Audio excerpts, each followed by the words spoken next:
اس کا خیال ہے کہ اس پر دوسرے قبیلوں کے جادوگروں نے جادو کر دیا ہے۔ اس کی شکل اے سفید فام غلام تجھ سے بہت ملتی جلتی ہے، وہ اسی وجہ سے تجھے گھور گھور کر دیکھتی ہے۔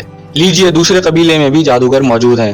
دراصل ان جنگلی قبائل میں اصل حکمرانی انہی جادوگروں کی ہوتی ہے اور یہ سلسلہ ہزاروں برس سے چلا آ رہا ہے۔ یہ لوگ جھوٹ موٹ کے نہیں، سچ مچ کے جادوگر ہوتے ہیں۔ ہر مرض کا علاج جادو کے ذریعے کیا جاتا ہے۔ کوئی شخص گم ہو جائے تو اس کا پتہ بھی جادو کے ذریعے لگایا جاتا ہے۔ کسی دشمن کو ہلاک کرنا ہو یا اس پر قابو پانا ہو تو اس کا بہترین ذریعہ بھی جادو ہے۔ اس میں کوئی شک نہیں کہ یہ لوگ اپنے فن میں کامل ہیں۔ مجھے اس قبیلے میں آئے 1 ہفتہ ہو گیا ہے۔ دنوں کی تعداد کا اندازہ میں ان لکیروں سے کر رہا ہوں جو میں نے درخت کے ایک تنے پر چاقو کی نوک سے بنائی ہیں۔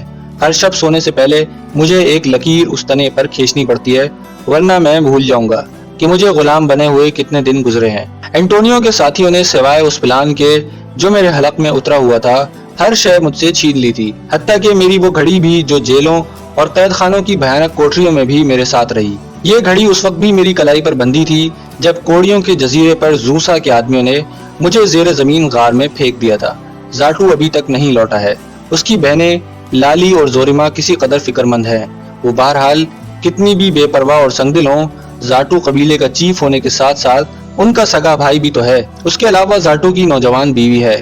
لمبے قد، مضبوط جسم اور چوڑے چکلے کینڈے کی عورت بہت ہی جفاکش ہے۔ سارا دن مختلف کاموں میں لگی رہتی ہے۔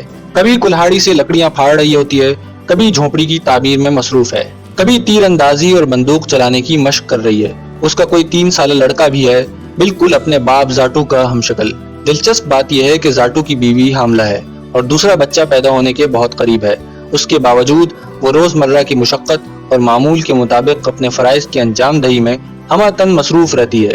لالی اور زوریما کبھی کبھار مختلف کاموں میں اس کا ہاتھ بٹایا کرتی ہیں۔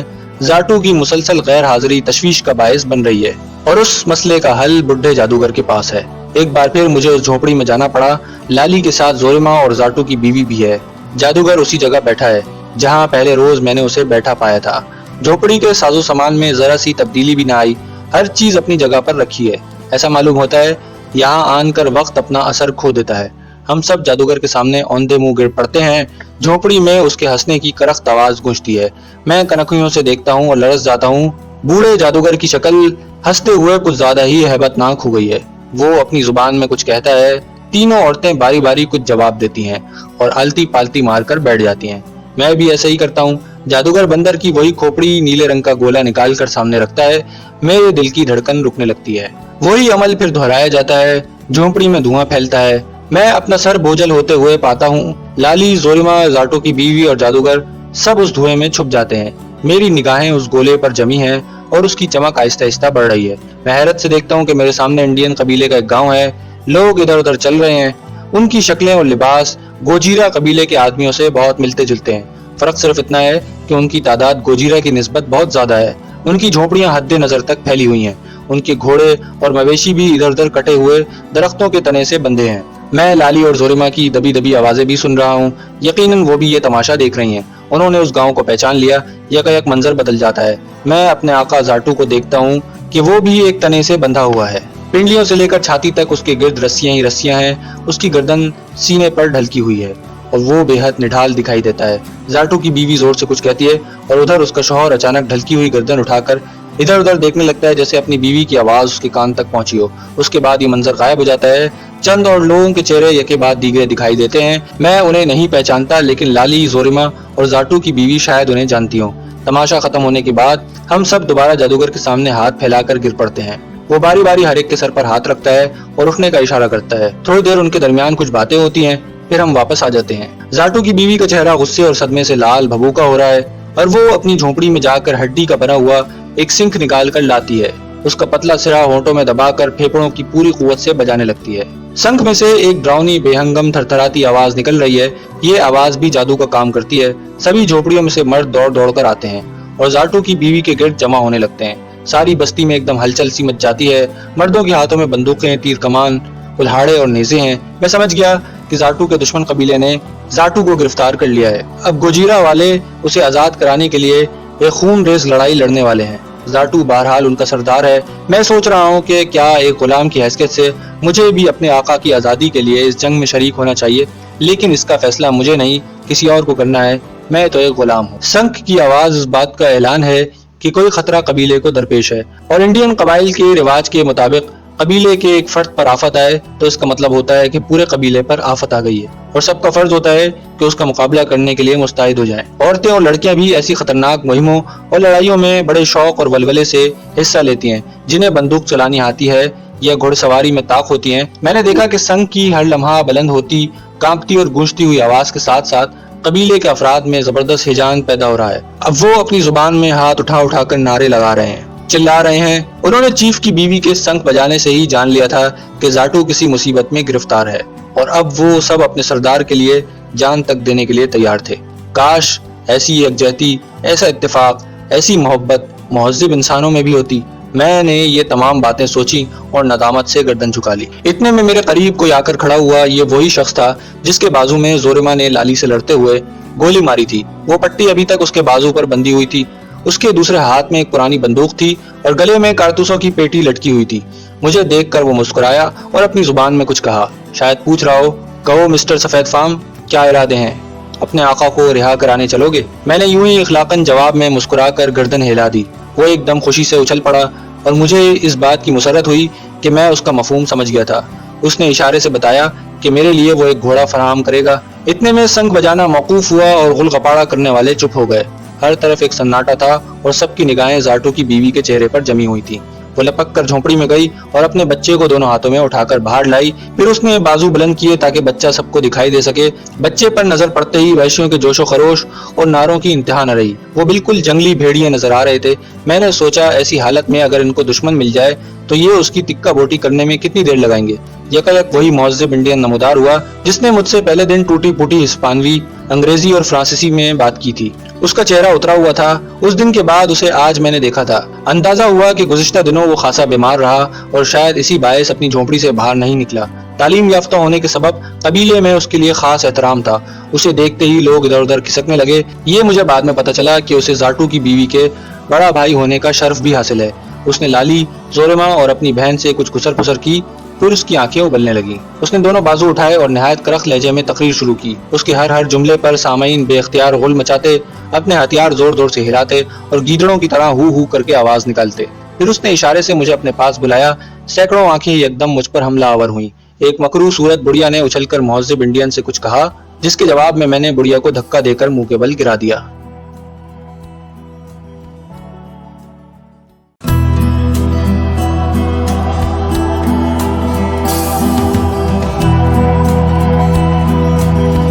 اس کے ہر جملے پر سامعین بے اختیار غل مچاتے اور اپنے ہتھیار زور زور سے ہلاتے اور گیدڑوں کی طرح ہو ہو کر کے خوب چلاتے۔ پھر اس نے اشارے سے مجھے اپنے پاس بلایا۔ سینکڑوں آنکھیں ایک دم مجھ پر حملہ آور ہوئیں۔ ایک مکروہ صورت بڑھیا نے اچھل کر مہذب انڈین سے کچھ کہا، جس کے جواب میں نے اس بڑھیا کو دھکا دے کر منہ کے بل گرا دیا۔ بڑھیا لوٹ پوٹ کر اٹھی اور خنجر نکال کر میری طرف دوڑی۔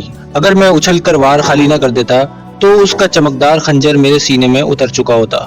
چند لمحوں کے لیے میں دہشت کے ایسے سمندر میں ڈوب گیا جس سے نکلنا دشوار تھا۔ اتنا احساس ہے کہ لالی اور زورما لپکی اور اس خبیث بڑھیا کے ہاتھ سے خنجر چھینا۔ وحشیوں کے شور نے آسمان سر پر اٹھا لیا۔ انہوں نے مجھے آن گھیرا اور اپنی زبان میں نہ جانے کیا کیا کہنے لگے۔ ان کے تیور یکلخ بگڑ گئے تھے اور وہ مجھے کھا جانے والی نظروں سے دیکھ رہے تھے۔ میں نہیں سمجھ سکا کہ ان کا رویہ ایک دم اتنا جارحانہ کیوں ہو گیا ہے۔ لالی اور زورما مجھے دھکے دیتی ہوئی زاٹو کی بیوی کے قریب لے آئیں۔ پھر انہوں نے چیخ چیخ کر لوگوں سے کچھ کہنا شروع کیا۔ بار بار وہ ہاتھ اٹھا کر میری طرف اشارہ کرتی۔ اتنا تو میں سمجھ گیا تھا کہ وہ مجھے بچانے کی کوشش کر رہی ہیں، لیکن دوسری طرف مجمع کے تیور برابر الٹتے پلٹتے رہے۔ میں نے زندگی سے مایوس ہو کر آنکھیں بند کر لیں۔ سوچتا تھا کہ اب کسی نے فائر کیا یا اب کسی کی کمان سے تیر نکلا، لیکن رفتہ رفتہ یہ وحشیانہ جوش و خروش مدھم پڑنے لگا۔ یہ مجھے بعد میں پتہ چلا کہ اس موقع پر لوگوں کی رائے یہ ہوئی تھی کہ سردار پر یہ آفت اس سفید فام غلام کی وجہ سے آئی ہے، اور اگر اس کی قربانی دے دی جائے تو شاید دیوتا راضی ہو کر زاٹو کو رہائی دلوا دیں۔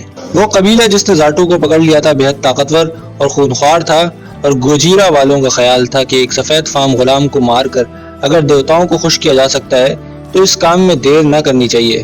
وہ منحوس بڑھیا جو خنجر لے کر مجھے ذبح کرنے لپکی تھی، یہ تجویز پہلے پہل اس نے پیش کی تھی اور اسی نے زاٹو کو جنم دیا تھا۔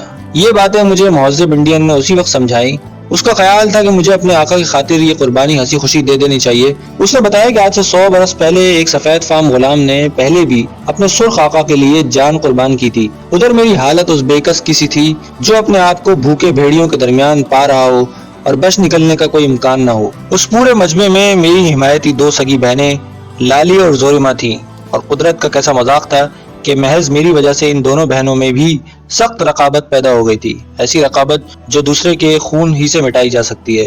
زندگی میں کتنے ہی مواقع ایسے پیش آئے جب دامن کے چاک اور گریبان کے چاک میں کوئی فاصلہ باقی نہ رہا۔ بارہا موت دائیں بائیں آگے پیچھے سے فراٹے بھر بھر کر نکل گئی تھی۔ سچ تو یہ ہے کہ موت کی ہیبت ہی دل سے نکل گئی تھی، اور یہ جان لیا تھا کہ جب دریا میں اتر ہی گئے ہیں تو موجوں کا شکوہ فضول ہے۔ یہ تو دریا میں اترنے سے پہلے سوچنا چاہیے تھا۔ مجھے وحشیوں کے اس قبیلے میں پہنچانے کے ذمہ دار کچھ اور لوگ تھے۔ میں اپنی خوشی سے یہاں نہیں آیا، اور نہ میں نے کبھی ایسا تصور کیا تھا کہ زندگی کے ایسے نشیب و فراز میری تقدیر کا حصہ بنیں گے۔ اب انسانی شکل و صورت کے ان درندوں کے درمیان گھر جانے کے بعد ایک بار پھر موت کی ہیبت میرے دماغ پر چھا گئی۔ موت ایک نئے روپ میں میرے سامنے آ گئی تھی۔ بڑی مصیبت یہ تھی کہ ان وحشیوں کے رسم و رواج ہی دنیا سے الگ تھے۔ اگر میں ان کی زبان بولنے پر قادر ہوتا تو شاید تب بھی انہیں سمجھا نہیں سکتا تھا کہ میری موت اور زاٹو کی رہائی یا گرفتاری کا آپس میں کوئی رشتہ نہیں۔ یہاں محبت، عداوت، دوستی، دشمنی، ایثار اور قربانی کے اصول ہی اور تھے۔ لالی اور زوریما جان پر کھیل کر میری وکالت نہ کرتی تو میں آج یہ داستان لکھنے کے لیے زندہ نہ رہتا۔ اب اتنے برس بعد جب کہ واقعی قبر میں پاؤں لٹکائے بیٹھا ہوں، وہ دن یاد آتا ہے تو رونگٹے کھڑے ہونے لگتے ہیں۔ میں نے کوشش کی کہ خوف کی ذرہ بھر بھی علامت کا اظہار اپنے چہرے یا آنکھوں سے نہ ہونے دوں۔ ڈرپوک آدمیوں سے تو یہ ویسے بھی نفرت کرتے ہیں اور اسے زندہ رہنے کا حق دینا ہی نہیں چاہتے۔ میں گردن اونچی کیے سینہ تانے کھڑا رہا، اور پھیکی پھیکی مسکراہٹ بھی میرے لبوں پر برابر طاری رہی۔ وہ میرے بارے میں نہایت سنجیدگی سے بحث کر رہے تھے کہ پہلے مجھے قربان کر دیا جائے یا زاٹو کو آزاد کرنے کی مہم پر پہلے روانہ کیا جائے۔ آہستہ آہستہ ان کے کئی گروہ بن گئے۔ پہلا گروہ مجھے فوراً ذبح کر دینے کے حق میں تھا۔ اس گروہ میں زاٹو کی ماں، بیوی اور اس کے تمام رشتہ دار شامل تھے۔ دوسرا گروہ مجھے اس مہم پر ساتھ لے جانے کا مطالبہ کر رہا تھا۔ اس گروہ کی سرداری لالی کے ہاتھ پہ تھی۔ وہ لوگوں کو سمجھا رہی تھی کہ سفید فام بہت بہادر آدمی ہے، بندوق چلانا جانتا ہے، گھڑ سواری کا بھی ماہر ہے، کیوں نہ یہی شخص اپنے آقا کو آزاد کرائے۔ اگر اس کوشش میں مارا بھی جائے تو یہ قربانی دیوتا قبول کر لیں گے۔ تیسرا گروہ جس کا نمائندہ مہذب انڈین تھا، اس بات پر مصر تھا کہ اس غلام کو قبیلے میں آئے ہوئے زیادہ وقت نہیں گزرا، اس کے آتے ہی ہم پر مصیبت آن پڑی ہے۔ کیا اس کے معنی یہ ہیں کہ دیوتا ہم سے ناراض ہیں؟ ابھی اس نے اپنے آقا زاٹو سے وفاداری کا کوئی ایسا ثبوت نہیں دیا جس پر سب کا اطمینان ہو۔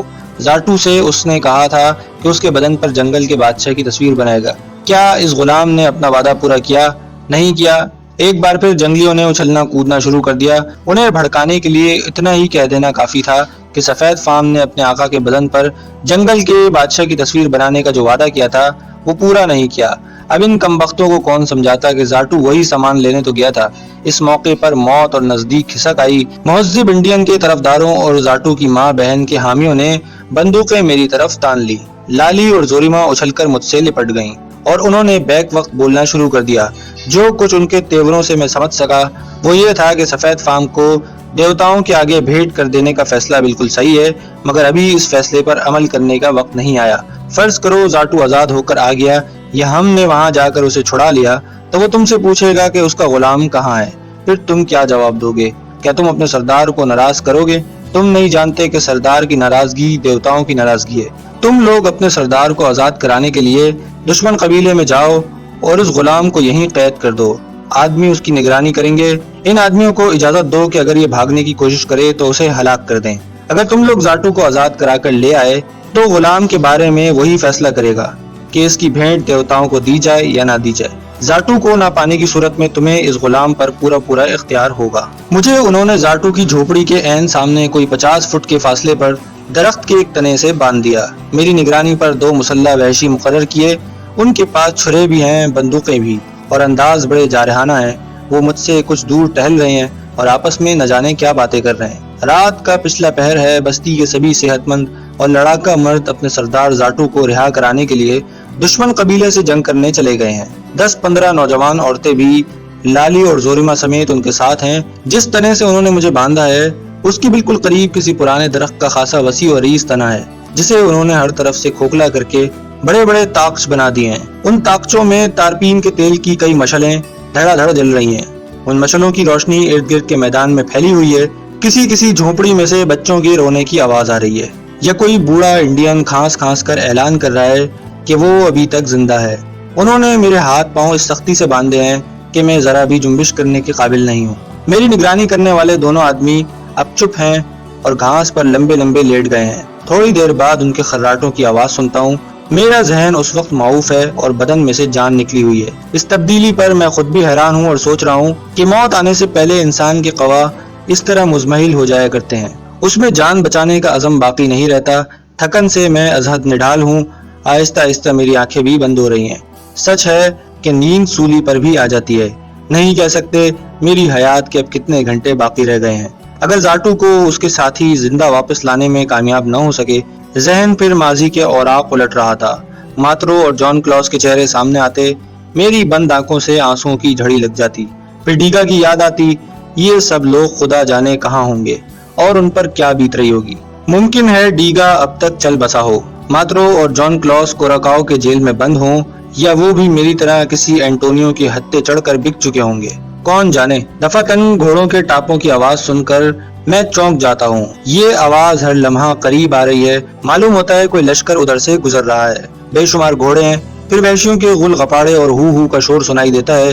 میرا لہو خشک ہونے لگا ہے، شاید وہ لوگ زاٹو کو لے کر واپس آئے ہوں۔ میری نگرانی کرنے والے دونوں آدمی نیند سے چونک کر اٹھ کھڑے ہوئے ہیں اور پریشان نظروں سے ادھر ادھر دیکھ رہے ہیں جدھر سے آوازیں آ رہی ہیں۔ دوڑتے ہوئے گھوڑوں کے قدموں سے زمین تھرا رہی ہے، آوازیں بستی کے چاروں طرف سے آ رہی ہیں۔ جھونپڑیوں میں سے بچے کچے مرد و زن گھبرا گھبرا کر باہر نکلتے ہیں، پھر ایک قیامت برپا ہو جاتی ہے۔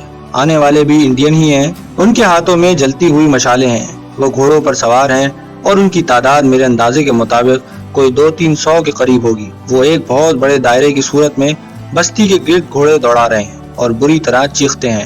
پھر انہوں نے مشالیں پھینک پھینک کر جھونپڑیوں کو آگ لگانی شروع کر دی، فائرنگ شروع کر دی۔ گولیاں میرے سر پر سے اور دائیں بائیں سے سنسناتی ہوئی گزر رہی تھی۔ 2-3 گولیاں اس تنے پر بھی لگیں جس سے میں بندھا ہوا تھا۔ میں آزاد ہونے کے لیے سر توڑ کوشش کر رہا تھا، مگر بے سود، رسیاں میرے گوشت میں گڑی ہوئی تھی۔ یکایک ایک مشال میرے قریب آن کر گرتی ہے اور وہ رسی آگ پکڑ لیتی ہے جس سے میں بندھا ہوا ہوں۔ رسی تو جل گئی، مگر میں بری طرح جھلس گیا ہوں۔ حملہ آوروں نے چن چن کر سب عورتوں اور مردوں کو مار دیا ہے۔ جھونپڑیوں میں آگ لگی ہوئی ہے، آگ آسمان سے باتیں کر رہی ہے۔ آخر میں وہ بوڑھے جادوگر کو بھی پکڑ لائے، انہوں نے اس کے کپڑوں میں آگ لگا دی اور قہقہے لگا رہے ہیں۔ بوڑھا دیکھتے دیکھتے جل کر کوئلہ ہو جاتا ہے، اس کا جادو اسے موت کے ہاتھوں سے نہیں بچا سکا۔ میں ایک طرف لاش کی مانند پڑا ہوں، وحشی برابر گھوڑے دوڑا رہے ہیں اور گھوڑوں کے قدموں تلے لاشیں روندی جا رہی ہیں، ان کے ہاؤ ہو برابر جاری ہے۔ پھر وہ گھوڑے روکتے ہیں اور ایک ایک لاش کا جائزہ لیتے ہیں کہ اس میں ابھی زندگی کی رمق باقی تو نہیں۔ ایک وحشی میرے قریب بھی آتا ہے اور میری پسلیوں میں زور سے ٹھوکر مارتا ہے، میرے منہ سے چیخ نکل جاتی ہے۔ اس کے ہاتھوں میں لمبا سا نیزہ ہے، وہ نیزہ میرے سینے میں گھونپنے کے لیے بلند کرتا ہے، مگر میں اس کی ٹانگ پکڑ کر گھسیٹ لیتا ہوں، وہ دھڑام سے گرتا ہے۔ پھر ہم میں خوفناک کشتی شروع ہو جاتی ہے، وحشی چیختے چلاتے ہمارے ارد گرد جمع ہو جاتے ہیں۔ میرا حریف قوی الہیکل ہے اور ہر آن اس کا دباؤ مجھ پر بڑھ رہا ہے۔ میں گھوسے بازی کا فن کام میں لا رہا ہوں، 2-3 زوردار گھوسے اس کے جبڑے پر ایسے رسید کرتا ہوں کہ اس کا منہ لہو لہان ہو جاتا ہے۔ اتنے میں کوئی شخص بلند آواز میں کچھ کہتا ہے، میرا حریف مزاحمت ختم کر دیتا ہے، وہ بھی ہانپ رہا ہے اور میں بھی کتے کی طرح زبان نکالے ہانپ رہا ہوں۔ گردن گھما کر دیکھتا ہوں، چاروں طرف وحشی کھڑے قہقہے لگا رہے ہیں۔ ایک سفید فام خوبصورت شخص آگے بڑھ کر میرے پاس آتا ہے، غالباً یہ ان کا سردار ہے، حلیہ انڈین وحشیوں کا سا ہے، مگر اس کی شخصیت میں ایسی کوئی بات ضرور ہے کہ میں چونک کر غور سے اسے دیکھنے لگتا ہوں۔ میرا خیال ہے اس کی رگوں میں انڈین کے علاوہ کسی اور گوری نسل کا خون بھی شامل ہے۔ یہ بات مجھے اس کی نیلی آنکھیں اور سنہری بال بتاتے ہیں۔ وہ بھی مجھے غور سے دیکھ رہا ہے، پھر وہ مسکرا کر ہسپانوی زبان میں کہتا ہے، کون ہو تم؟ یہاں کیا کر رہے ہو؟ کیا تم اسی قبیلے سے ہو؟ میں اس سے اپنا تعارف کراتا ہوں، وہ خوب ہنستا ہے، پھر ایک گھوڑے پر بٹھا کر اپنے ساتھیوں سمیت اس جلتی ہوئی بستی سے رخصت ہو جاتا ہے۔